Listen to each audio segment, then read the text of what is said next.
Hi friends, 4 varieties of biryani part 2 பார்க்கலாம். part 1 ஒரு 4 days மாதிரி போட்டிருப்பேன். எல்லாரும் பார்த்துருப்பீங்கன்னு நினைக்கிறேன். First restaurant style Hyderabadi biryani, நல்லா ஸ்பைஸியாக நிறைய வெஜிடபிள்ஸ் போடுவாங்க அவங்க. நம்மளும் ஊர் பிரியாணியில் நம்ம இந்த வெஜிடபிள்ஸ் தான் ஜாஸ்தி போட மாட்டோம். அவங்க வெஜிடபிள்ஸ் ஸ்பைசஸ் இந்த கலர்லாம் நிறையா போடுவாங்க. எப்படி பண்ணுறதுன்னு பார்த்துடலாம். ஒரு ஃப்ரை பேனில் பட்டை, லவங்கம், ஏலக்காய், பிரிஞ்சி இலை தாளிச்சிடலாம். அப்புறம் வெங்காயம் போட்டு நல்லா வதக்குனதும், கொஞ்சம் வதங்கினதும் தக்காளி போட்டுக்கலாம். தக்காளி 2 தக்காளின்னா வெங்காயம் 1 போட்டுக்கோங்க. இஞ்சி பூண்டு பேஸ்ட்டு போட்டு நல்லா வதக்குனதும் 1 by 1 எல்லா காய்கறியும் போட்டுக்கலாம். உங்களுக்கு எது பிடிக்குதோ கேரட், பீன்ஸ், குடமிளகா, உருளைக்கிழங்கு எதுனாலும் போட்டுக்கலாம். அப்புறம் முக்கியமான ஒரு விஷயம், கஸ்தூரி மேத்தி போடுவாங்க அவங்க. அதான் அந்த ஃப்ளேவருக்கு காரணம். நம்ம புதினா கொத்தமல்லி மட்டும்தான் போடுவோம். கொஞ்சமாக கஸ்தூரி மேத்தி போட்டுக்கோங்க. கொஞ்சமாக தண்ணி விட்டு ஒரு 80% குக் ஆகட்டும். குக் ஆயிடுச்சு. இதுக்கப்புறம் ஸ்பைசஸ் போட்டுக்கலாம். மிளகா பொடி 1 ஸ்பூன், அப்புறம் கரம் மசாலா 1/2 ஸ்பூன், 1 ஸ்பூன் தனியா பொடி, நான் பிரியாணி மசாலா கூட நீங்கள் போட்டுக்கலாம். நான் இதில் போடலை. நல்லா வதக்கி ஒரு 80% குக் ஆகிற வரைக்கும் வெயிட் பண்ணலாம். கொஞ்சம் தண்ணி இருக்கட்டும், அப்போ தான் தம் போடும்போது கீழே அடிப்பிடிக்காமல் இருக்கட்டும். இந்த அளவுக்கு தண்ணி இருக்கட்டும். ஆல்ரெடி நான் வேக வச்சு உதிரியாக பண்ணி வச்சுருக்கிற பிரியாணி ரைஸை தான் பாஸ்மதி ரைஸை போட்டுட்டு மேலே தம் போட்டுடலாம். தம்முக்கு நீங்கள் சப்பாத்தி மாவு அப்புறம் மைதா மாவெல்லாம் போட்டு வேஸ்ட் பண்ணணும்லாம் கிடையாது. இந்த மெத்தட் ஃபாலோ பண்ணுங்கள், நல்லாயிருக்கு. வீட்டில் ஒரு காட்டன் துணி ஏதாவது ஒரு இருந்துச்சுன்னா அதை இந்த மாதிரி நீட்டமாக கட் பண்ணிவிட்டு மேலே இப்படி போட்டு அது மேலே இந்த கார்னரில் இப்படி போட்டு மேலே தட்டு வச்சு அதுக்கு மேலே வெயிட் வச்சிடலாம். ஸோ இந்த மாவெல்லாம் போட்டு வேஸ்ட் பண்ண வேண்டியது எதுவுமே சூப்பராக இருக்கும். ஒரு 10 to 15 மினிட்ஸ் நம்ம தம் போட்டு வச்சிடலாம். அதுக்கு மேலே கொஞ்சம் கலர், சாஃப்ரான் கலரோ எல்லோ கலர் இருக்குல்ல, உங்களுக்கு எது பிடிக்குதோ போட்டு நடுவில் இந்த மாதிரி ஹோல்ஸ் போட்டுக்கோங்க. அந்த ஹோல்ஸ் வழியாகவும் கொஞ்சம் அந்த கலர் விட்டிங்கன்னா எடுத்து ஃபுல்லாக கலந்து விடும்போது கலராக லேயர் பை லேயராக சூப்பராக இருக்கும் இந்த பிரியாணி. அவ்வளோதான். மேலே கொத்தமல்லி தழை போட்டுற வேண்டியதான். ஒரு 5-10 நிமிஷம் கழித்து கிளறலாம், உடனே வேண்டாம். இங்கே பாருங்கள், லேயர் பை லேயராக எவ்வளோ சூப்பராக கலர்ஃபுல்லாக இருக்குன்னு இந்த பிரியாணி. சாப்பிட்றதுக்கும் அவ்வளோ டேஸ்ட் நல்லாயிருக்கும். ஸோ இப்போ ரெடி ஆகிடுச்சு ஹைதராபாத் பிரியாணி. நெக்ஸ்ட் நம்ம மஷ்ரூம் பிரியாணி பார்க்கலாம் ரெஸ்டாரண்ட் ஸ்டைலில். இதுக்கும் ஃபஸ்ட்டு பாஸ்மதி ரைஸை நான் வேக வச்சு எடுத்துக்கிட்டேன், பாயில் பண்ணி. இப்படி தான் பண்ணணும் இல்லை, நீங்கள் நான் இதுக்கு முன்னாடி போட்ட பிரியாணியில் அதோடய சேர்த்து போடலாம், இல்லை அது தனியாக வேக வச்சு எடுத்து போடலாம். அந்த மாதிரி எது வேணால் நீங்கள் பண்ணிக்கலாம். பிரியாணி பாஸ்மதி ரைஸ் இப்படி தான் பண்ணணுன்னு கிடையாது. எல்லா காய்கறிலாம் வெந்ததுக்கப்புறம் அது கூடயுமே போட்டு ஒரு விசில் வச்சு எடுத்துடலாம். அது கூட போல நல்லா தான் இருக்கும். எப்பயும் போல் ஃப்ரை பேனில் பட்டை, லவங்கம், ஏலக்காய், பிரிஞ்சி இலை, தக்காளி, புதினா, இஞ்சி பூண்டு பேஸ்ட் எல்லாம் வதக்கிங்க. தக்காளியும் போட்டு வதக்கிங்க. ஒரு சமயம் நான் பிரியாணி மசாலா போடுவேன், ஒரு சமயம் நான் இந்த ஸ்பைசஸ் எல்லாத்தையும் ரோஸ்ட் பண்ணி தனியாக போடுவேன். இதுக்கு முன்னாடி காட்டின இதில் பிரியாணியில் அப்படி தான் போட்டிருப்பேன். எப்படி வேணாலும் இந்த பிரியாணி செய்யலாம், டேஸ்ட் நல்லா தான் இருக்கும். ஸோ அதெல்லாம் ஸ்பைசஸ்லாம் போட்டதுக்கப்புறம் மஷ்ரூமே போட்டுக்கலாம். கொஞ்சமாக தண்ணி விட்டுக்கலாம், பிகாஸ் அந்த இதிலே தண்ணி விடும். பாஸ்மதி ரைஸ் இப்போ குக் ஆகிடுச்சான்னு பார்ப்போம். மேலே இருக்கிற அந்த எக்ஸ்ட்ரா இருக்கிற பிரிஞ்சி இலையெல்லாம் எடுத்துடலாம். மஷ்ரூம் வேகிறதுக்கு ஒரு 10 நிமிஷம் ஆகும், அவ்வளோதான். இப்போ எல்லாமே நல்லா வெந்து வந்துருச்சு. உப்பு சேர்த்துக்கலாம். இப்போ பாஸ்மதி ரைஸ் ஒரு 80% குக் ஆகிடுச்சு நல்லா. எப்பயுமே இது நான் சொல்லியிருக்கேன், எடுத்து அமுக்கி பார்த்தீங்கன்னா அமுகக்கூடாது, விரல் வச்சு நகத்தை வச்சு பார்த்தீங்கன்னா உடையணும், அவ்வளோதான். அதுதான் இதோட இது.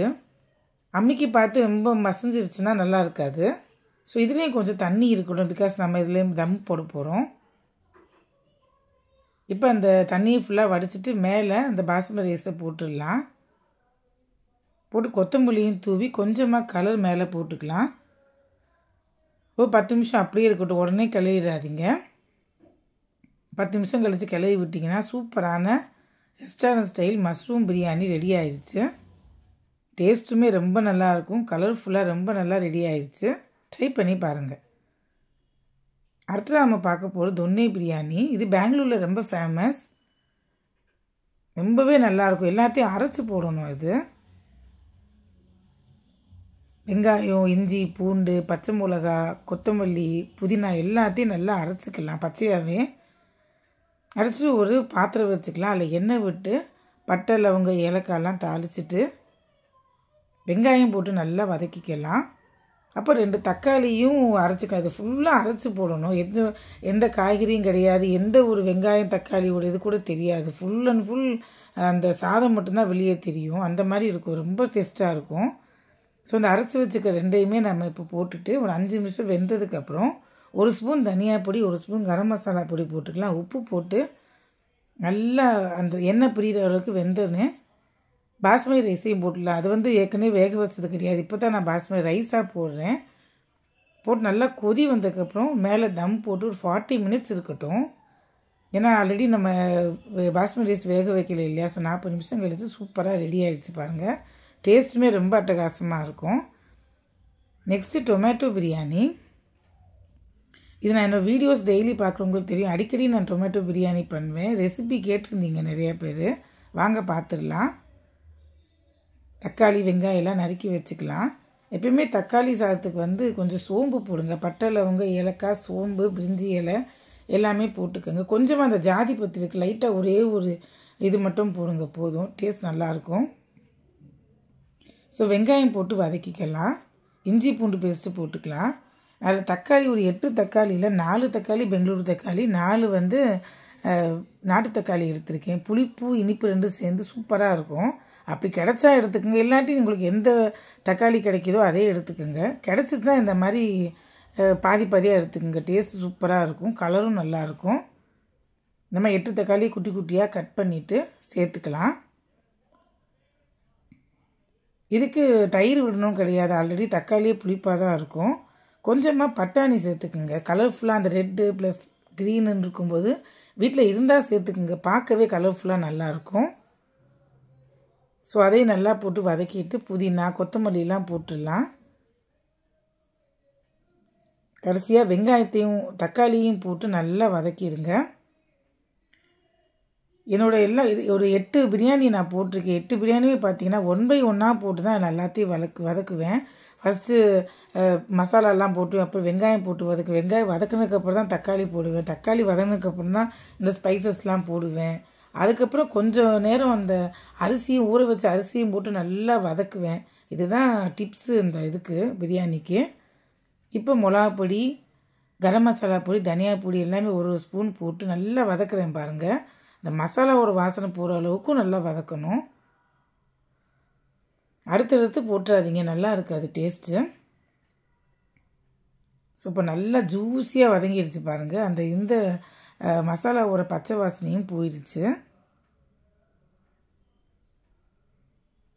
இதுக்கப்புறம் ஊற வச்சுருக்கிறேன் ஜீரா ரைஸ். இந்த தக்காளி சாதத்துக்கு ஜீரா ரைஸில் பண்ணுங்கள், சூப்பராக இருக்கும். பாஸ்மதி ரைஸை விட நான் மேக்ஸிமம் ஜீரா ரைஸில் தான் எல்லாமே பண்ணுவேன். சூப்பராக இருக்கும் ஜீரா ரைஸோட டேஸ்ட்டு.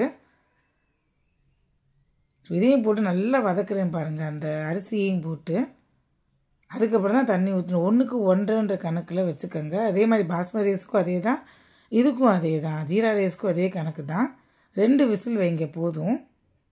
இப்போ நல்லா வதக்கினோடனே தண்ணி 1க்கு 1.5 கணக்கில் விட்டுக்கோங்க.